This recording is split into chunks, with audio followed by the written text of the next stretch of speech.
Well, Fast 10 opened last week to rousing fanfare. Here in the United States, Fast 10 made a little over $100 million as of Monday morning. That's a pretty good number, but the controversial Little Mermaid made $95 million as one news source, so it was very close. One news source said that Fast had ran out of gas by Sunday, which is not quite true. That headline proclaiming that the Little Mermaid was #1 at the box office this weekend, but this weekend is a 3-day holiday weekend. It's Memorial Day here in the United States. So if we're counting all domestic box office for the full Sunday, Fast 10 made over $108 million here in the United States, according to news outlet Deadline. And Fast 10 has already earned $507 million globally.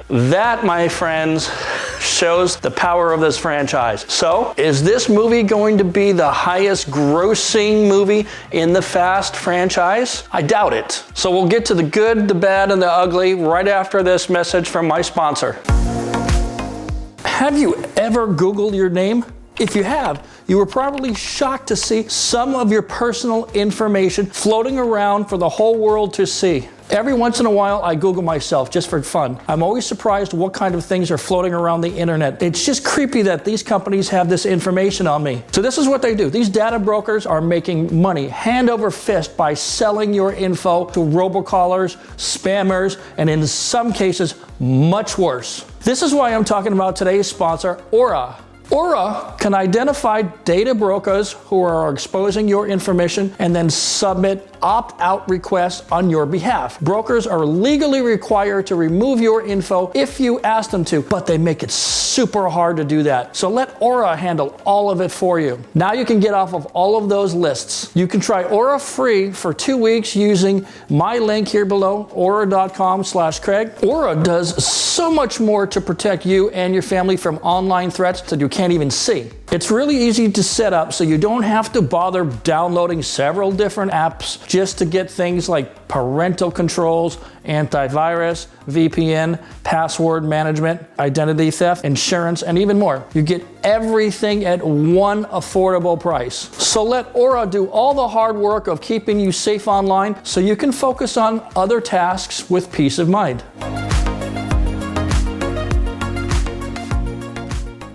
So, a lot of people don't know that Fast 10 cost $340 million to produce. How much do they pay for marketing? Probably at least $100 million. That's the typical deal with Universal. But they've already made a profit just on open weekend, which is great. But you have to understand that a movie is only really considered a success if it earns 4 to 5 times of the production budget. So that means Fast 10 will need to make about $1.7 billion to achieve those kind of numbers. I don't see it doing that. Maybe $1 million, maybe $2 million. I don't think it's going much past that, but we will see. And I just today saw the movie because I was in Europe doing a couple of personal appearances and traveling around in Belgium, Germany, and France for about 3 weeks. So I just didn't have time to get into a theater. So I literally saw today Memorial Day, which was Monday here in the United States. I know the timing was bad. It should have been somewhere near a theater, but for years I've been appearing at car shows in Europe,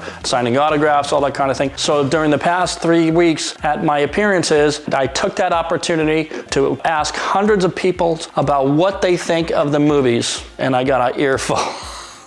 Quite a few people had some opinions, as you can imagine. Most of the people I meet are well over 25 years old, and they mostly agree that after Fast 5, the movies have become what they call ridiculous or silly, yet they still go to see the movies. That's fascinating to me. The reasons as to why they go vary as much as the people vary, and so I try to dig into that more. People are just fond of the characters. Generally though, they feel connected to the car stunts, the image of the franchise. It is the only really car franchise in history, and of course each person has their favorite character or characters, and I totally understand that because I felt that when Top Gear got shut down and we couldn't see Jeremy Hammond and James May every week. So I was very emotional about that series breaking up. But Universal doesn't really care why people keep coming back to see these movies, just as long as they keep keep coming back. They want the money, and that's what they're supposed to be doing, and we can't heap hate on them for that. They know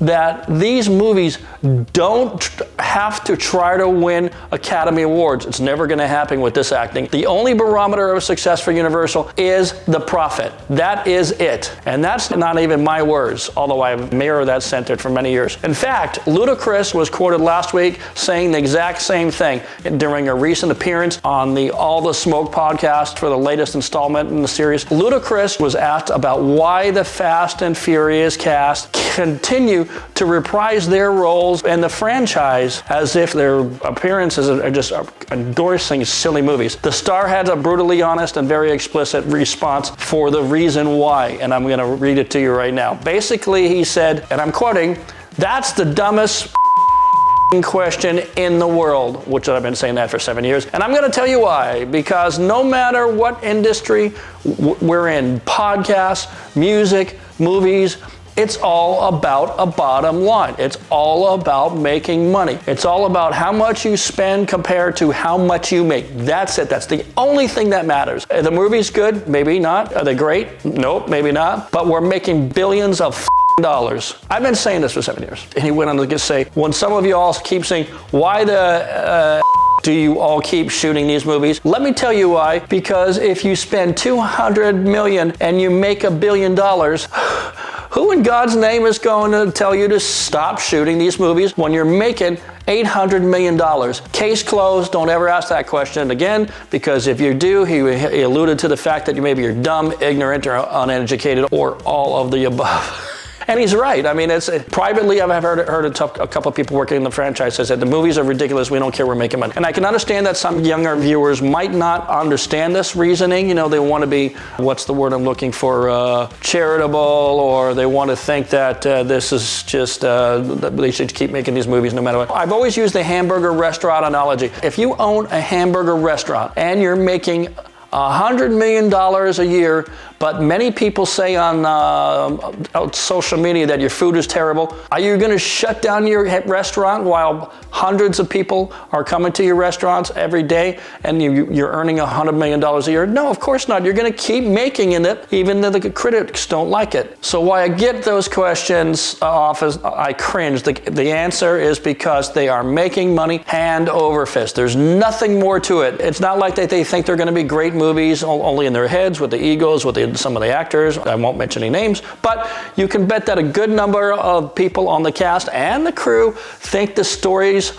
are ridiculous, they're complicated, they're full of holes, and just absolutely silly. But some have publicly or privately commented on the questionable storylines that they keep using. Basically, these actors keep coming back because they get paid to act. If you turn down a job as an actor, you don't get paid. It's as simple as that. I don't see a lot of those actors being pulled to other long-term franchises, so it's steady work. You can't blame them for that. They're doing what they're supposed to be doing. But there's enough meat in the Fast and Furious movies. The superb action sequences keep the audiences distracted from the silly plots. It's just something to tie everything together, barely sometimes. But the action sequences distract you from the silly plots. Sure, you have to deal with the cheesy lines, but ultimately it's just a good time. And if you go there just hoping for a good time, some great crash sequences, some spy stuff, some explosions, and you're going to have a good time. But I was hoping the franchise would start to mature. But note, Fast 10 stuffed the audiences with more of the same. In fact, it was so complicated. There's a whole scene in the movie showing how all of the other movies dovetail into this movie. It's kind of a recap because everybody's confused, especially the audiences. And you know the script writers need to be drug tested because we got to explain this somewhere in this movie. So, but in their defense, whatever the script writers are smoking, so are the audiences because they're eating this up with a big spoon and they're loving it. And I don't blame them, man. It's a good time. If you sit there and watch through the whole thing and it's a little crazy, you're laughing. Laughing is an emotion, right? And since I knew I would be watching Fast 10 today on my flight back from Germany yesterday, I watched a James Bond movie called No Time to Die, and I thought this was the perfect time to catch up with the 007 franchise and see how it has developed over the years. As a kid, I saw every Bond movie that was ever made, and I watched all of them multiple times. Even in my teen years, I knew which stunts were plausible and which were fantasy. I mean, I had a reasonable grasp of physics even back then. However, No Time to Die had more realistic physics than the last 4 Fast and Furious movies combined. So that's saying something. Congratulations to the second unit and the CGI people. Yet people still go to watch every new Fast and Furious movie, and that's what they want, and that's what is actually happening. And so from that experiment, I've since surmised that either today's young adults don't understand physics, or they're just simply willing to ignore them in the spirit of having a good time. And I'm okay with that. Totally okay with that. I'm not 19 years old anymore. I'm in my 50s. It's not the kind of thing that blows my skirt up. However, I realized that if I was 19, I would be loving it, right? So as I was writing this script today, my 32-year-old son texted me this morning and said, I'm going to quote, I don't want to misquote him. He said, here's the quote: "The level of cringe was boundless." Just when you couldn't get any more ridiculous, the movie says, "Hold my beer." Well, I know that kid's not adopted. He went on to comment, "I got free tickets to see the movie, and yet still I want my money back." Oh man, maybe I did a bad job raising that kid. So, when I watched Fast 10 anyway, and while I enjoyed the tempo of the stunt sequences, everything was moving fast, and I kind of liked that. The editing was a bit of a distraction. It seemed choppy. It seemed not fully fleshed out. It felt like it was hurried, or they were trying to hide stuff in the edits. But the fact that we still don't know where Brian O'Connor is what really aggravates me time after time. Not that he's not there, it's that Universal keeps hinting that he's going to be in every new Fast movie, and it never happened. Didn't happen in 9, didn't happen in 10, and where the hell is he going? I'm so sick of it. They're just milking him, and I think that's wrong to do. Give him a final send-off and stop living off a dead man. So if I had to rate this movie among the others, Fast 9 was the worst, Fast 4 was boring. If I wanted to see drug runners from south of the border, I can watch the news any day here in the week in Southern California. It's something that happens every day. So Fast 4 was next to last. Fast 10 was third from the bottom, in my opinion. But I wanted to hear what others said. Searching the internet for hours today, it looks like more than 50% of the audiences gave decent to good ratings. It's sitting at about a 3.6 at Rotten Tomatoes. Not horrible, not great, it's in the middle. So let's take a look at some of the professional critics' reviews. And there were a few that I'm just going to quote because they encapsulate what everybody is thinking. One professional critic said, "Fast 10 feels like a head injury." I agree with that. Mark Commode from The Guardian wrote, "More overcranked nonsense with Vin Diesel and company," and he gave it 3 stars. At one point, a car jumps out of an airplane and hits the road running, only to take flight once more thanks to some exploding helicopters, before later turning into a submarine. Disbelief is not so much suspended as detonated. So Rotten Tomatoes is giving it a 3.6, but it also gave it a 55% approval. That means just a little bit over half. This personal review hit the mark, seemed to sum up my thoughts as well, and so I'd like to quote this individual. Number 1, the dialogue is utter garbage, and not even memeable jokes. Okay, that was true. Too many characters. Yeah, it's a freaking circus now. Dom Blaze's character straight, which I agree with, it was boring. The woman characters are played straight, not interesting at all, no personality. The other male characters are tag-alongs or campy McCamp, especially Jason Momoa, who may earn the Razzie for this performance. I disagree with that. He overshadowed Vin Diesel quite by a far way. 3, terrible writing even for a Fast and Furious film. I agree with that. I understand this is a Fast and Furious movie, and I know to lower my expectation, but it seriously does not make sense. You probably have to watch all 9 films the night before you go watch Fast 10 to really understand what's going on, what's happening, and all that kind of stuff. Even that they had put a whole scene about it out and how we got here because it went too fast. And then in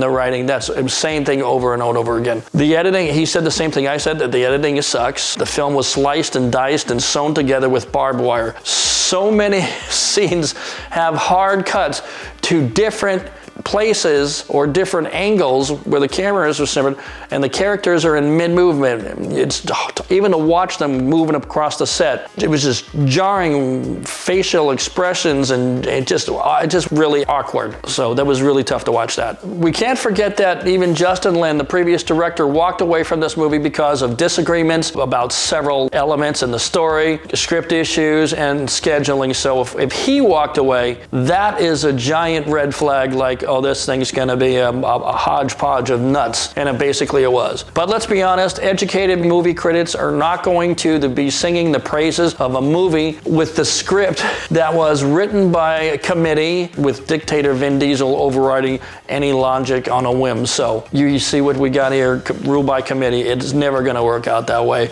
The script issues and back and forth discussion even caused the production to shut down for a few weeks in Portugal because they couldn't get everything together, and when they did, they were going to make some change, so they have to prepare for that scene. However, though, if I'm being subjective, even though the stunts are in defiance, in gravity, and the story seems it's like 4 soap operas going on simultaneous in one movie, the audiences love it. We know this because they keep going back, and Universal knows it, and they're doing everything right. You can't blame them for doing anything wrong. It may not be Academy Award winning, but it's going to make $1 billion.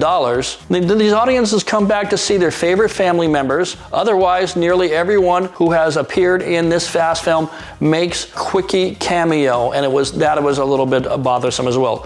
You got Roman Tyrese Gibson, I can do without with him. Tej, I like him very much. Ramsey, played by Natalie Emmanuel. All these characters that they've been getting used to over the last few movies are getting really popular. Others like Jason Statham, who's fantastic. John Cena, who is fantastic. Sun Kang and Jordana Brewster come and go so fast in the movie that they should actually be furious. Pete Davidson is stuffed in there for no reason, and who knows what that's going to mean in part 11 and part 12, part 13. It's just silly now. They're just, hey, are you walking by the stats? Come on in, we're going to put you in a movie. Universal knows that audience will keep coming back, and this is why Universal and Vin Diesel made Fast 10 a cliffhanger. And so an 11th movie is coming, we already know that, and then just right after their world premiere, they made a shocking statement. Basically, Vin Diesel said last week that Fast 10 will be a trilogy, which implies not just an 11th and a 12th, but maybe a 13th. When do I think this franchise will end? Well, if I had to guess, when Dominic Toretto can no longer get his wheelchair in a Dodge Charger. Or when the audiences have to start suffering through electric cars instead of macho muscle cars and supercars. I think that will put the final nail on the coffin. However, everybody's making money, audiences are happy, so continue, keep going on. For me personally, judging this movie as if I was still 19 years old, I'd give it honestly maybe a 6 out of 10 because the physics, the acting, and all that kind of stuff. And on a stars rating, I'll give it 3 stars out of 5. It's not a movie I would buy on DVD. It was not a movie I would go back to watch it again. But I never screamed at the screen like I did during the Fierro scene in space when I saw that in Fast 9. So that was a good thing. So maybe they're making progress.